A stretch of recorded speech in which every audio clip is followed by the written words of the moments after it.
내가 그의 이름을 불러주기 전에는 그는 다만 하나의 몸짓에 지나지 않았다. 내가 그의 이름을 불러주었을 때 그는 나에게로 와서 꽃이 되었다. 안녕하십니까. 농업사 인터뷰 이야기가 있는 초대 진행을 맡고 있는 김동건입니다. 오늘은 특별하게 김춘추 시인의 꽃이란 제목의 시로부터 이야기를 시작하겠습니다. 어쩌면 다양한 농업 분야에서 이제 막 피기 시작한 의미 있는 그 무엇이 되고 싶은 분야, 바로 화훼, 꽃 이야기입니다. 오늘 초대 손님은 한국 화훼의 거장이신 홍영표 박사님을 모셨습니다. 안녕하십니까? 안녕하십니까?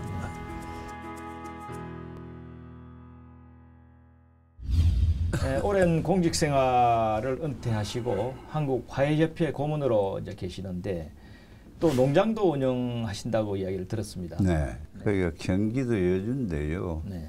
남한강변에 땅을 조금 구해서 뭐 원추리다 꽃창포다 주로 내한서 있는 것, 중부지방에서도 밖에 살 수 있는 것, 그런 것에 육종을 조금 손대고 있고요.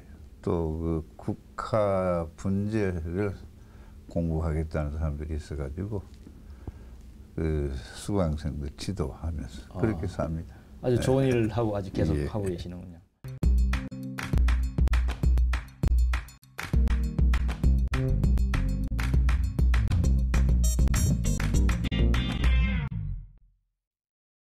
근데 처음에 이 화훼 산업 쪽에다가 발을 들여놓으신 게 아니고 전공이 좀 다르셨다고 이야기를 들었습니다. 예, 내가 그 성장기 때는 사실 그 음악을 하고 싶었는데 우리 그 선친께서 아주 그 반대예요. 선친 마음대로 시켰어요. 네. 내가 이 둘째가 돼가지고 농업에 저는 관심이 없는데 자꾸 이 가업을 이어라 그래서 농업 중에서 음악과 제일 가까운 농업이 뭐냐 하고 생각해본 결과가 꽃이 좋겠다 해서 선택한 겁니다. 네. 그럼 그 당시에 그러니까 1954년에 이제 대학을 졸업하시고 그렇습니다. 네. 원예 시험장에 취직을 하셨는데 그 한국의 뭐 화훼 산업이라고 그럴까요? 산업이라고 붙일 만한 게 있었는지 모르겠는데 그때 화훼 농사라고 그럴까요? 산업은 어땠습니까? 그때는 여명기였었어요. 네. 화훼 산업 자체가 없었고 생산은 전부 노지 밭에서 생산하는 거고 유리온실, 비닐하우스 이런 건 없었어요. 네. 화훼는 농업도 아니었었고 하나의 취미 작물로서 그저 취급을 당할 뿐이었어요. 네. 조금 전에도 말씀이 계셨는데 어떻든 그동안 그래도 뭐 여러 가지 어려운 환경 속에서도 꿋꿋하게 연구할 수 있었던 것은 그 우장춘 박사님을 만난 것이 큰 인연이다 이렇게 말씀하셨는데 어떤 인연이 있었습니까? 우 박사님하고는? 그분은 상당한 철학을 가지고 조국, 한국 이것을 염두에 두고 살아왔어요. 그래서 일본 농사시험장을 그만두고 다케이 종료산에 가서 농장장으로 있으면서 자기가 한국에 돌아갔을 때 할 일을 거기서 다 다듬고 있었어요. 뭐 연수생제도 또 농민신문, 농민 잡지 발간 거의 여러 가지 그 최종의 체계 확률, 후계자 양성 그런 점에서 우 박사는 어머니의 그 말씀에 따라서 오신 것만은 아니다 하는 것을 말씀드리고 싶고 우 박사가 이제 시험관이 돼서 구두 시험을 치는데 이어련히 뭐 이것저것 물어보시다가 마지막으로 하는 소리가 일 하겠느냐 하는 말씀을 하시더라고요. 뭐 일이야 하면 되지 않겠습니까? 그랬더니 입산수도 하는 기분으로 이것을 일을 해야 되는데 그런 마음의 자세를 묻는 것이다. 그런 얘기를 하셨고 현실은 그러지가 않았어요. 않았던 것이 우리가 봉급이 2,400원이었었습니다. 한 달에? 한 달에. 네네. 근데 하숙비가 2인 1실에 3,200원이었었어요. 하숙을 할 수가 없는 게. 그래서 세 사람이 자취를 했는데 하루는 저녁에 집에를 가니까 밥이 없어요. 오늘 왜 밥이 없냐 그랬더니 이제 외상 줄 것도 없고 해서 오늘 뭐 밥이 없다고 근데 양배추를 삶아놨어요. 그 양배추라는 것이 이제 특성 조사하고 버리는 것. 네. 그거를 이제 얻어다가 그놈을 삶아놓고 뭐 콩이 있었다 그러면서 콩하고 같이 이놈을 먹고서는 뭐 셋이 딱 설사하고 하루 종일 굉장히 고생한 적이 있고 한데 그 당시는 그만큼 살기가 어려웠어요. 예. 그런 문제. 1961년에 61년 11월 2일로 내가 지금도 기억하고 있는데 하루는 사무실에 나가니까 나 책상이 없어졌어요. 왜 책상이 없냐 그랬더니 화해가 폐지라고 화해가를 없애게. 그 당시는 뭐 모든 게 식량작물 위주니까 지금 무슨 화해냐. 식량작물이 급하니까 식량작물을 해라. 그래서 그때 화해가가 없어진 그런 일이 있었습니다. 네. 네.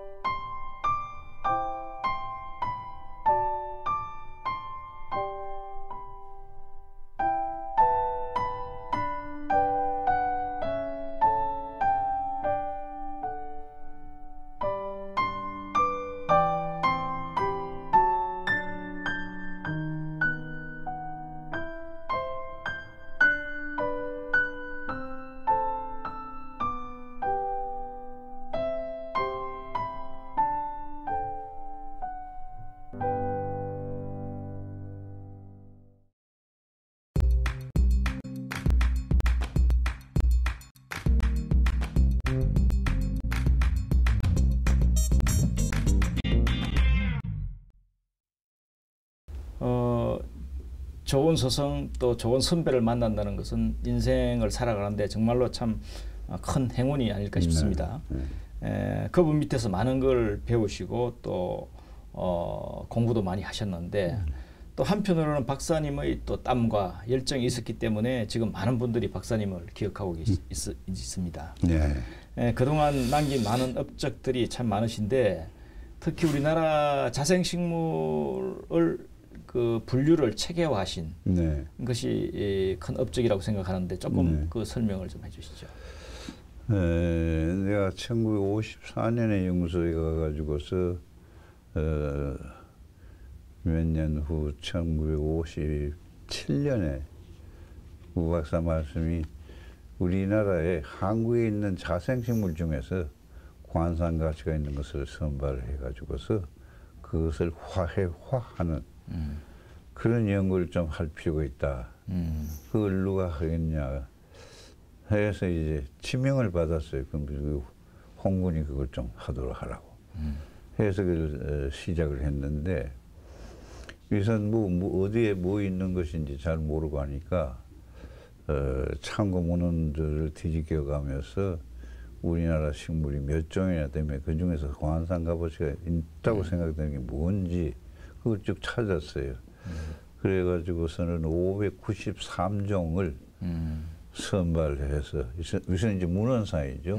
그 후부터 이제 그 수집, 분석, 조사 이런 것들을 쭉 해왔습니다. 그러니까 주로 우리나라 그 야생화를 체계적으로 이렇게 분류를 하시고 그 또 수집도 하시고 뭐 이런 것을 체계화하셨구만요. 생태 조사까지. 생태 조사까지 다 하시고. 알겠습니다. 근데 지금도 이제 꽃하면 이제 네덜란드, 미국에서 네덜란드를 우리가 많이 이야기하지 않습니까? 제가 알기로는 1964년에 이제 네덜란드로 유학을 하신 걸로 알고 있는데 그때 그 네덜란드에 가본 느낌이 어땠습니까? 상당히 선진국이었을 텐데 꽃은. 관광농업이라는 것을 요즘은 우리가 뭐 흔히 관광농업이라 하는데 1964년에 나는 화란에서 처음으로 그 네덜란드에서 관광농업이라는 걸 봤어요. 그때 벌써 그쪽은 관광농업이 태동하고 있었는데 감자를 가지고도 관광농업을 한다. 그래서 그것을 돌아와서 농산국장 그 당시의 농산국장이 김인환 선생이었었는데 농촌진흥청장 하시는 관광농업이라는 것이 있더라 하고 보고를 했더니 아주 그 노발대발하셨어요. 네. 이 지금 시국이 어느 때인데 관광이 뭐냐 해서 굉장히 야단 맞은 데가 기억이 있어요. 예, 그 당시에는 이제 그런 용어가 그렇습니다. 생소하고 네. 잘 그 받아들일 수 없는 그때 시대였죠. 네. 네. 그리고 박사님께서 그 진달래나 철쭉, 네. 그 삽목, 영양번식 네. 그것을 개발하셨는데 그걸 네. 조금 설명 좀 네. 해주시죠. 네. 철쭉꽃 같은 것은 서양 사람들이 그걸 로얄 어제리아라고 그래요. 로얄 어제리아는 뭐 철쭉 중에 와인인데 그렇게 서양 사람들은 아주 격찬을 하는 그런 좋은 꽃인데도 불구하고 우리는 그 품종이라는 게 없어요. 네. 그게 품종이 없는 이유가 꺾고지가 안 되는 겁니다. 네. 씨앗을 뿌리니까 자꾸 분리가 일어나 버리고 분리가 일어나니까 고정이 안 되고 품종이 성립이 안 되는 거겠죠. 근데 그 원인은 모르지만 그래서 우리는 그 연구소에서 여러 가지 이제 습도의 변화 또는 밝은 축진제의 효과 이런 걸 조사를 해봤더니 이게 들어맞았어요. 네. 네. 그러나 이것이 약 60% 내외지 100%는 되지 않았어요. 그러니까 뭐 진달래나 철쭉을 종자 번식은 좀 힘들고 품질이 고정이 안 되니까. 네.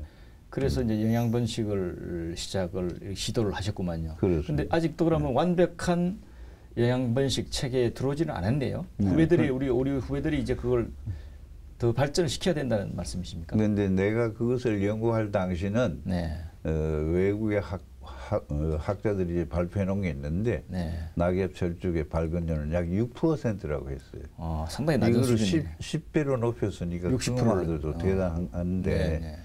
이걸 이제 더 높이기 위해서는 후학들이 좀 더 연구를 할 필요가 있다. 네. 그럼 지금도 그러면 그 진달래나 철쭉에 대한 삽목을 네. 하고는 있는 것이죠. 하고 있어요. 하고 있습니다. 하고 있는데 이제 네. 100%다 네. 성공하는 게 아니고 그러니까 한 80% 정도는 많이 돼야 발전했네. 그래도 경제성이 있는데 있는 걸로. 60%는 좀 적다. 네, 알겠습니다.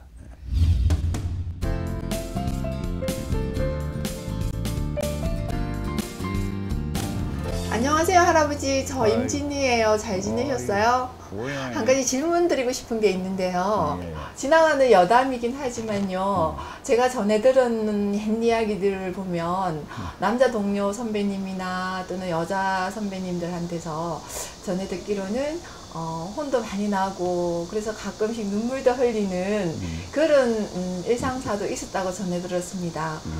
연구소에서는 참으로 무서운 그런 호랑이 할아버지로 유명하신 것 같은데요. 근데 그때는 왜 그렇게 심하게 후배 동료들한테 혼을 내시고 그러셨는지, 그 다음에 또 지금 요즘 후배들한테는 또 어떤 말씀을 남기고 싶으신지 부탁드리겠습니다. 근데 뭐 무서웠다. 여러분을 사랑하는 마음이라고 생각해 주시면 됩니다.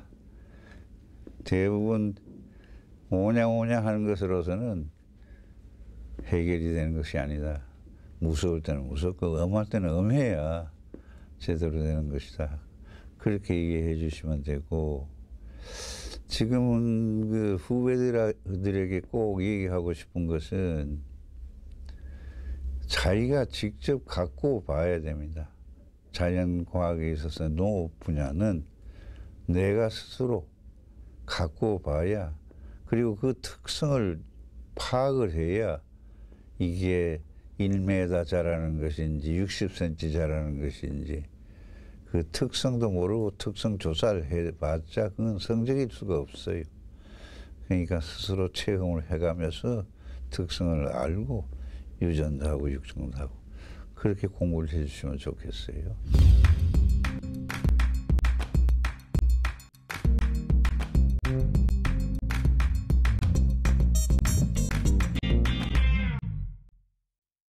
오늘 그 박사님하고 이렇게 이야기 나누는 게 좀 색다른 것은 그동안 저희 이제 프로그램에서 농업의 이제 대가님들을 모시고 이야기를 나눴는데 네. 대부분 다 먹는 이야기를 했습니다. 쌀이든 보리든 뭐 이런 먹는 이야기를 했는데 오늘은 꽃 이야기니까 이제 먹는 이야기는 아닌데 이 박사님 보시기에는 우리나라 화훼 산업, 꽃 산업의 전망이라 그럴까요?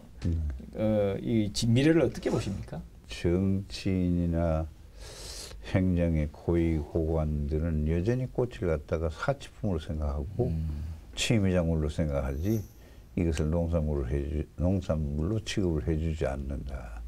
이 관념적으로. 그것이 참 안타깝고. 그런데 꽃은 발달하게 돼 있어요. 한국이 꽃이 발달할 수 있는 기상적인 여건이 이 사계절이 뚜렷하다는 것이 이게 큰 장점입니다. 네. 가을에 심는 구문류의 대부분은 추위를 겪지 않으면 꽃이 피지 않습니다. 그러니까 아프리카나 저쪽에서는 주입하고 싶어서 할 수가 없는 거예요. 네. 그러니까 우리는 천연적인 조건이 참 화훼 산업에 도움이 되고 좋은. 그 아까지 우리나라 화훼 산업 발전, 그 네덜란드 같은 그런 강국이 되려면 여러 가지 조치가 좀 필요하고 개선이 돼야 되는데 그 추가적으로 우리 화훼 산업 발전을 위해서 혹시 또 추가할 말씀이 계시면 한번 추가해 주시죠. 일반인들의 화훼에 대한 인식도 좀 바뀌어야 되겠다. 꽃이 단순히 미의 대상으로서 꽃이라는 것이 존재하는 것으로 생각하는데 지금은 꽃이 상당히 기능적으로 발전하고 있거든요. 그렇게 해서 지금 원예 치료가 전 세계적인 학문이 돼가지고 꽃이 인간을 치료를 해준다. 뭐 꽃뿐만 아니라 일반 원예작물도 그렇습니다만 그런 학문으로 새로이 지금 발전하고 있는 겁니다. 앞으로도 계속 박사님께서는 뭐 우리 꽃 산업에 대해서 많은 또 역할을 하실 걸로 저는 생각이 드는데요. 앞으로 뭐 계획이 있으십니까? 개인적으로 어떻게 뭐 하실 계획입니까? 뭐 큰 계획이라고 할 건 없지만 이 어떤 신문사의 요청에 의해서 꽃에 관한 남기고 싶은 이야기. 그 원고를 내가 몇 푼 받아 쓰고 여태 못 써줬어요. 그래서 죽기 전에 그걸 꼭 쓰고 죽어야 되겠다.